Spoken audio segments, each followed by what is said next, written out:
ফিলিস্তিনের মুসলমানদের কান্নার আওয়াজ, ইসরায়েলি জালেমদের জুলুম সহ্য করতে পারে না মালিক। আমরা কত আনন্দে ঈদ কাটাইলাম, তাদের কোনো আনন্দ নাই। আয় আল্লাহ, মেহেরবানি করে কুদরতের চাদর দিয়া ফিলিস্তিনিদের হেফাজত করেন আল্লাহ।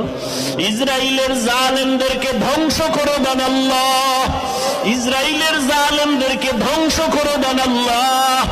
আয় আল্লাহ, সমস্ত জালেমদের জুলুম থেকে মুসলমানদের হেফাজত করেন আল্লাহ। কেমন একজন নবী পেয়েছ রে যুবক, যেই নবী কোনদিন কারো গালির জবাবও দেন নাই। কেমন একজন মায়ার নবী আমার, যেই নবী কোনদিন কারো দিকে চোখ গরম করে তাকান নাই। কেমন নবী, চোখ গরম করে তাকান নাই, মিথ্যা বলেন নাই, নবীর জবান